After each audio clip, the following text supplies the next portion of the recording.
네, 2부 시작하겠습니다. 김주정 전 민주당 의원, 박정하 전 청와대 대변인, 정기남 조선대 개공교수, 천하람 국민의힘 순천갑 당협위원장 함께합니다. 먼저 어제 김은혜 당선인 대변인이 경기지사 출마 시사하면서 그만뒀지요. 이걸 두고 혹시 윤석열 당선인의 뜻이 실린 게 아닌가 이런 관측이 나오고 있습니다. 천하람 위원장 그렇게 봐도 될까요? 제가 사실은 저희 중앙당 공천관리위원을 하고 있어가지고 말씀드리기가 조금 조심스럽지만은 최소한 용의는 하셨던 거 아닌가 싶어요. 예컨대 당선인이 대변인 계속 해달라라고 했으면은 출마 결심하기는 쉽지 않았겠죠. 근데 또 유승민 전 의원 쪽에서도 이제 얘기가 나오는 거 보면 유승민 전 의원도 출마 선언하기 전에 윤석열 당선인과 좀 소통을 했었다라고 얘기를 하고 있는 걸 보면 윤석열 당선인의 의사가 누구 하나를 콕 집어서 이제 지사가 됐으면 좋겠다라기보다는 경기도 같은 경우는 저희 국민의힘 입장에서는 굉장히 어려운 지역이기 때문에 좀 훌륭한 여러 경쟁력 있는 분들이 나오셔가지고 좀 뜨거운 경선을 해서 본선 경쟁을 높였으면 좋겠다. 그래서 지금 이제 국정 운영의 기대치 같은 것도 좀 낮은 상황에서 경기도를 국민의힘이 이번에 승리로 가져간다면은 그게 또 하나의 동력이 될 수 있으니까 지방선거 승리에 관심이 많다. 이 정도로 정리하면 될 것 같습니다. 그런데 이제 김주정 의원 이렇게 보는 시각들이 있어서 말이죠. 유승민 전 의원이 지금 이제 여론조사를 보면 상당히 높게 나오지 않습니까? 네. 그런데 이제 김은혜 당선인 대변인 지금 가장 속된 말로 좀 잘 나가고 있는데 거기에서 당선인 대변인을 그만두고 출마를 한다. 지난 대선 때 경선에서 함께 치열하게 싸웠고 또 맨 마지막에 합류한 유승민 전 대표 아닙니까? 네. 그러다 보니까 윤석열 당선인이 유승민 지사 되는 거 원치 않는 거 아니야? 이런 생각들을 하는 것 같아요. 그 말씀에 앞서서 정치권의 이 불멸의 두 가지 명제가 있잖아요. 불멸, 예. 꺼진 불도 다시 보자. 그 한덕수 총리죠. 총리 후보자죠. 잘 나갈 때 조심해라가 있습니다. 두 번째로. 근데 이제 김은혜 의원이 여기에 해당될지 안 될지는 모르겠습니다만 저는 이제 굉장히 잘 나가고 있는 분이에요. 또 몇 년 세월 이렇게 오래 몇 년 세월 봐온 그런 그 사이보다는 대선 때 몇 달 압축적으로 후보와 이렇게 대변인 관계로 이렇게 있는 것은 굉장한 또 이 친분이 생기는 거거든요. 그래서 아마 이제 핵심적인 아마 이분도 윤핵관이지 않을까 생각하는데 저는 이제 본선 경쟁력은 지금 이제 김은혜 의원 뭐 오늘 출마 선언하고 이후 여론조사 판도가 어떻게 바뀔지 모르겠습니다만은 유승민 의원이 조금 압도하고 있죠. 그런데 저는 이 김은혜 의원이 이제 초선이고 이제 2년 차 지났는데 글쎄요. 후보가 돼서 이렇게 할 거라는 판단까지는 물론 욕심을 내겠습니다만은 거기까지는 아니라고 생각하고요. 지금 현재 판세에서 경기도가 조금 쉽지 않다 이제 이렇게 보고 있는 거죠. 국민의힘에서. 그래서 김은혜 의원이 상당히 인지도도 올라갔고 이 경기도 경선을 붐업시킬 수 있는 굉장히 좋은 카드라고 보고 있는 것 같아요. 그래서 그렇게 하면은 지금 일방적인 민주당의 게임으로 끝나는 것보다는 이 경선 과정이 굉장히 주목을 끌게 될 것이고 또 거기에서 김은혜 의원의 어떤 역할이 있을 것이고 또 거기서 성장하게 될 거라고 보거든요. 그리고 또 그 역할을 해서 후보가 돼서 또 싸워보는 것도 뭐 본인으로서 좋은 일이고 또 그렇지 않다면 당에 어떤 기여가 있기 때문에 뭐 입각할 수도 있다고 저는 생각합니다. 그래서 그런 점에서 지금 민주당보다 상대적으로 불리하다고 하는 경기도 이 도지사 선거에서 김은혜 의원이 뛰어들물 없어 일단 주목도가 좀 높아졌고요. 좀 신선하다는 느낌도 좀 주고 있고 그래서 그런 역할이 아닐까 싶습니다. 예. 저도 조금만 첨언을 하자면 김은혜 의원이 제 생각에는 굉장한 야심가인 것 같습니다. 사실 다들 우리가 기억을 못하고 있으실 수 있는데 이준석 대표가 당선된 전당대회에 김은혜 의원이 당대표 후보로 출마도 했었어요. 그랬어요. 제가 그거 여쭤보려고 그랬어요. 그런 것들을 보면 김은혜 의원이 굉장히 적극적으로 어떻게 보면 본인보다 한 체급 높은 여러 정치적 기회에 도전을 하고 그로써 인지도라든지 어떤 영향력을 높여가는 그런 그런 어떤 거에 능하다 또 그거에 익숙하다라고 할 수 있을 것 같아서 저는 본인의 야심, 야망 이런 것들도 분명히 있다라고 봅니다. 뭐 본인 생각 없으면 그렇게 하겠습니까? 근데 문제는 이제 요즘 윤심 명심 얘기 나오니까 오늘 그 부분에 좀 초점을 맞춰보려고 하는데 박정하 대변인 이번 지방선거에 윤심이 있다 없다? 일단 어제 몇 가지 움직임들을 보면 윤심일지 예. 이걸 윤핵관 심의일지는 잘 모르겠습니다만은 무언가 있는 것 같아요. 그러니까 어제 이제 저희가 얘기하고 있는 경기지사 경선에 김은혜 당선인 대변인이 참여하기로 한 것. 두 번째는 그 원내대표 경선을 할 걸로 보여졌던 김태흠 의원이 이제 선회를 해서 충남도지사 출마를 하게 되는 이 두 건을 보면 저는 이 통이동으로 대별되는 당선인 측의 무언가의 움직임들이 좀 있지 않나라는 생각이 듭니다. 그래서 특히나 원내대표 같은 경우는 전 권성동 의원이 지금 출마를 하게 돼 있으니까 그 경선 구도를 좀 원만하게 만들려고 하는 정지 작업이 있지 않았나 싶은 생각. 두 번째는 경기도지사 경선 같은 경우 어제 보면은 당선인 그 특별 보좌 역에 두 사람이 발표가 돼요. 이양수 강원도 의원하고 그다음에 김성원 경기도당위원장이 이제 특별 보좌역으로 발표가 됩니다. 이양수 의원 같은 경우는 뭐 납득할 수 있는 부분이 있는데 김성원 의원 같은 경우는 콕 찍어서 경기도당위원장을 특별 보좌역으로 임명을 해야 될 이유를 찾기 쉽지는 않은 부분이 있어요. 그럼 그렇다 보면 이게 윤심인지 아니면은 윤핵관심인지는 잘 모르겠습니다만은 김민혜 의원이 흥행 구도일지 아니면은 뭐 본인의 의지인지 이거는 차치하고라도 무언가 이 지형을 만드는 땅을 고르는 그런 작업들은 좀 있었던 것 아닌가라고 추측이 됩니다. 박정하 대변인 말씀을 듣다 보니까 이른바 이제 통이동 구상인 것 같은데요. 당 원내대표에도 아주 가까운 권성동 의원을 이렇게 딱 심어놓고 또 지방선거에도 이렇게 좀 정리를 해가지고 한번 새롭게 국정운영 출발하는데 동력으로 삼아보자 이런 구상이 있는 것 같은데 이게 자칫하면 만약에 잘못됐을 경우에 그런 부담까지도 당선인이 질 수 있게 되잖아요.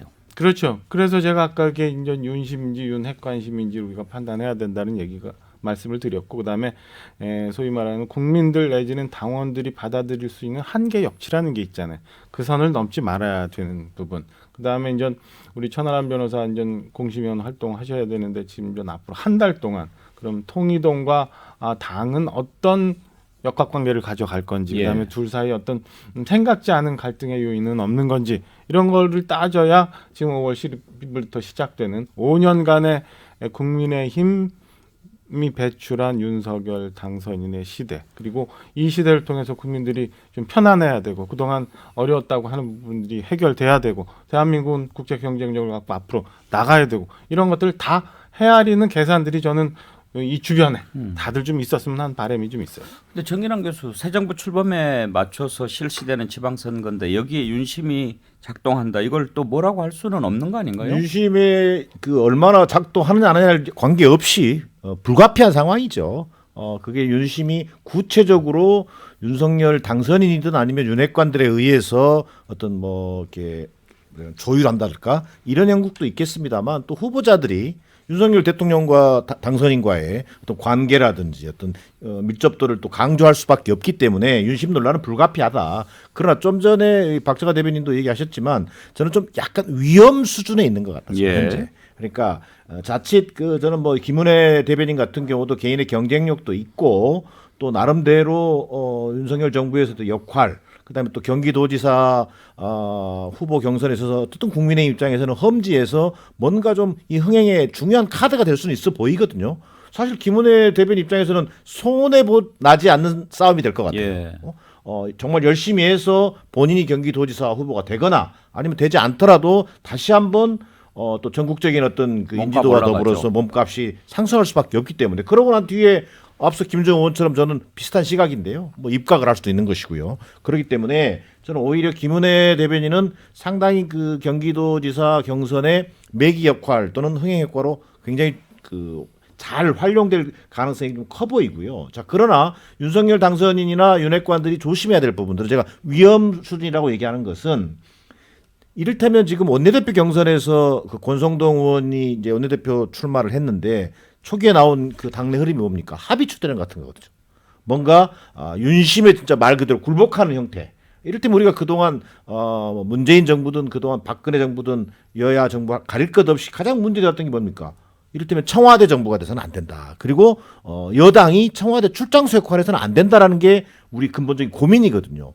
그런 부분에 있어서 지금 보여지고 있는 윤석열 당선인 주변의 어떤 그 움직임이 상당히 위험한 수준까지 올라와 있는 건 분명해 보인다. 예. 뭐 저는 좀 이렇게 아직은 좀 유보적으로 그렇게 얘기를 하고 싶습니다. 예. 당선되고 한 2달 좀 남짓 만에 지방선거가 이루어지는 건데 윤심이 작동 안 할 수 없다고 생각합니다. 없을 거라고 보는 거는 이제 사실 정치 모르는 사람이 아닐까 이런 생각도 드는데요.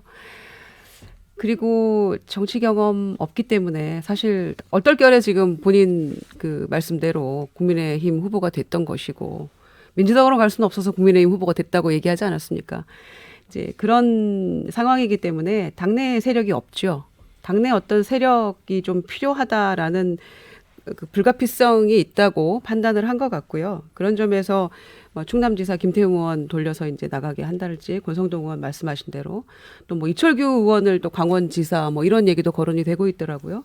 김은혜 의원도 마찬가지 차원에서 좀 읽어야 한다고 생각하고요. 예. 그래서 불가피성은 있죠. 당내 세력을 조금 세력화하는. 그런데 그거를 당선인의 이제 이런 모습을 불가피성을 두고 바라보는 당내 인사들의 그 인내심이라는 게 언제까지 지속될 것인가의 문제도 저는 있다고 봅니다. 예. 그래서 과유불급인데 지나치게 과도하게 또 친윤 뭐 또 반윤 비윤 이런 식으로 또 과거 행태를 한다라고 하면 지금은 바라보고 있지만 또 많은 의원들의 반발이 또 수반될 수 있다 이렇게 봅니다.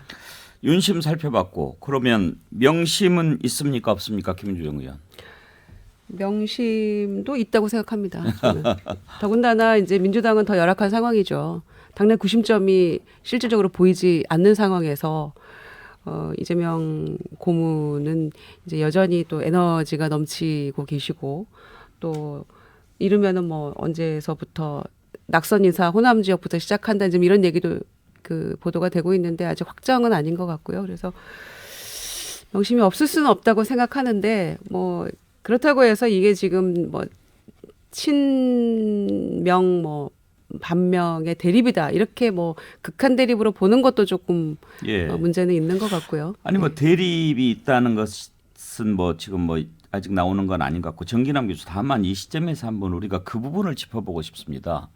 이른바 이번 지방선거에서 윤심과 명심이 충돌하는 그런 장면이 만들어진다고 한다면 대선 2라운드가 되는 거 아닙니까? 네. 이렇게 펼쳐졌을 때 상당히 좀 후유증이 있을 것 같아요. 그렇습니다. 이게 지난 시간에도 얘기를 했습니다만 이번 지방선거가 물론 물리적인 어떤 대선과 지방선거 간의 어떤 그 물리적인 일정 자체가 너무 이렇게 빠듯하게 있다 보니까 이렇게 불가피한 측면도 있겠습니다만 오히려 그 지난 대선에서 그 소위 뭐 0.73% 포인트 차이라고 하는 그것이 역대 최소 표차라고 하는 것이 이번 지방선거를 사실은 대선의 연장전 개념으로 끌고 가고 있는 모양새가 저는 좀 양당 측에서 양측에서 조금 다시 한번 돌이켜볼 필요가 있다. 그게 무슨 얘기냐면 다시 한번 그 어떻게 보면 그 진영 간의 극한 어떤 대결 구도를 보였던 것이 이번 지방선거까지 또 이어진다는 또 측면도 있는 거거든요. 그런 의미에서 윤심 명심이라고 하는 것이 언론의 어떤 표현이긴 합니다만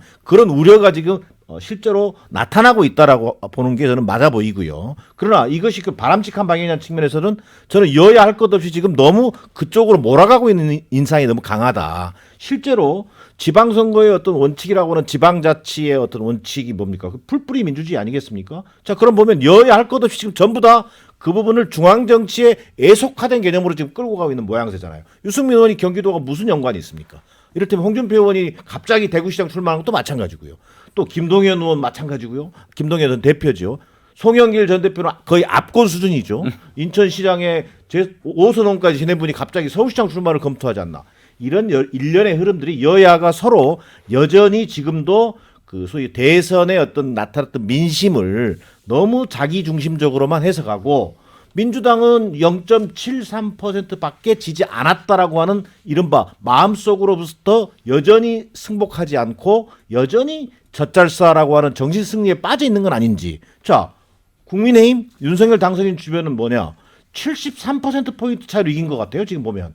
그런 것이 결국은 국민들이 이번 지방선거를 바라보는 저는 이게 뭐랄까 좀 불편한 시선이라고 보여집니다. 송영길 대표가 인천에서 4선했어요, 5선했어요? 저는 5선으로 알고 있고 인천시장을 했죠. 그랬나요? 우선, 네. 네. 그런데 지금 이렇게 명심 얘기가 민주당에서 나오는데 만약에 정말 이재명 후보가 지금 구상하고 있는 게 송영길 대표 또 김동연 전 대표 이렇게 해서 짜여진다고 한다면 이재명 고문의 정치적인 미래는 어떻게 그림을 그리고 있는 것 같습니까? 그러니까 저는 제가 짧게 그 대목에 대해서 얘기를 하면 저는 이 명심이 송영길 후보의 서울시장 후보는 아닌 것 같아요. 그래서 저는 이를테면 송영길 서울시장 후보 같은 경우는 아직 후보가 되진 않았습니다만 그 출마 의사 같은 경우는 본인의 의지가 굉장히 크게 작동한 측면이 있다. 2010년도에도 송영길 그 인천시 지역구 의원은 서울시장 출마를 검토했었어요. 강력하게. 그런 것처럼 본인의 의지가 좀 강조되면서 이재명 후보 입장에서도 아니 전 대표까지 하신 분이 서울시장 출마하겠다고 하니까 또 그저 또 이렇게 반대만 할 수 없는 상황에서 근데 지금 여론이 굉장히 악화돼 있잖아요.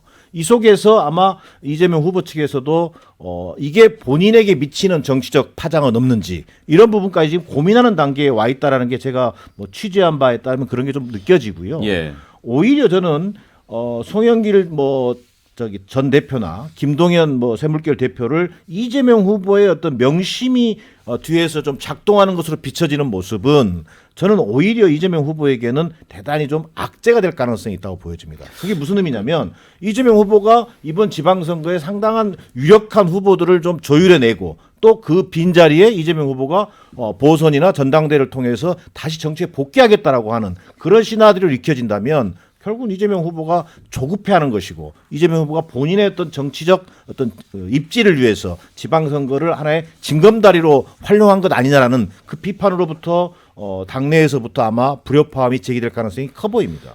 저는 근데 이제 정기남 대변인님 말씀이 당위론적으로는 맞는 것 같은데 현상과는 조금 차이가 괴리가 있는 것 같다라는 생각이 들거든요. 그러니까 예를 들면 송영길 차출론이 차출이나 자출이냐는 모르겠으나 이게 이제 이 명심이 작동했다라고 보는 근거가 이제 송영길 대표의 그 SNS 메시지에도 이재명 고문께서 직접 좋아요도 누르시고 예. 그다음에 이제 본인의 아주 친명계라고 할 수 있는 7인의 멤버들이었죠. 정성호 의원이나 김남국 의원 같은 분을 또 이제 사찰에까지 보내가지고 출마를 좀 설득하고 이런 작업들이 있다 보니까 외부에서 봤을 때는 좀 이재명 고문의 픽이 아니냐라고 볼 수밖에 없는 부분이 있고 김동연 전 대표 같은 경우에도 출마 선언을 할 때부터 막 이재명 그 고문과의 어떤 그 뭐랄까요 약간 그 바통을 내가 이어받겠다라는 취지가 굉장히 많이 드러났었습니다. 그리고 일각에서는 지금 이제 송영길 대표의 인천 계양 지역구를 재보궐 해서 이어받는 예. 것 아니냐라는 얘기까지 나오고 있는데 그러니까 저는 이 모든 것들이 저도 방금 말씀하신 것처럼 이재명 고문께서 제가 봤을 때는 조금 더 휴지기를 가지셔도 좋을 것 같은데 워낙 열정적인 분이라 글쎄요 민주당에서는 반길지 안 반길지는 모르겠지만 일선으로 꽤 빠른 시일 내에 복귀하실 것 같다라는 예측은 재밌게 한 말씀만 드리면 송영길 대표가 정성호 김남국 의원님이 찾아온 거로 돼 있잖아요. 제가 알고 있기로는 불렀어요? 송영길 대표가 이재명 후보가 와주길 바랬어요. 근데 이재명 후보가 내려갈 수가 없잖아요. 예. 그래서 불가피하게 정성호 김남국 의원이 내려간 거예요. 그리고 내려간 것이 결국 송영길 그 전 대표에 의해서 이게 언론에 릴리스가 됩니다. 1년의 과정. 윤호중 원내대표에게 전화해서 당에서 서울시장 출마를 좀 서울시 주소 이전을 건의한 것처럼 해달라고 한 게 송영길 전 대표예요. 이런 일련의 과정을 보면 그 팩트입니까? 제가 취재한 바에 의하면 그렇습니다. 자, 그런데 그걸 갑자기 이재명 명심으로 연결시키는 것이 충분히 그렇게 보이는 측면은 있지만 이재명 후보로서 상당한 지금 부담이 작동하고 있는 건 사실이다. 지금 그 이야기를 드리는 겁니다. 만약에 그게 사실이라고 하면 좀 거시기 하네요. 그렇다면 제가 일부러 얘기하는 겁니다. 지금 취재한 결과를. 최재성 정무수석 전 수석 얘기대로 자출론이 되는 거죠. 차출이 아니고. 그래서 요즘에 이제 민주당의 상황을 보면서 참 여러 가지 생각을 하게 되는데요.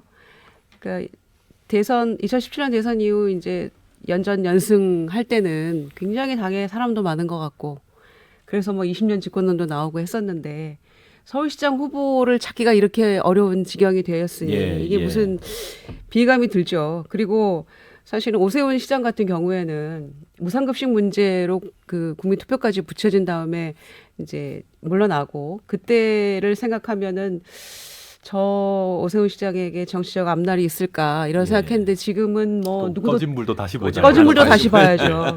맞는 말이고요. 그래서 지금은 뭐 이제 뭐 누구도 대적하기 힘든 강자다 지금 또 이렇게 부상을 하고 있으니 네.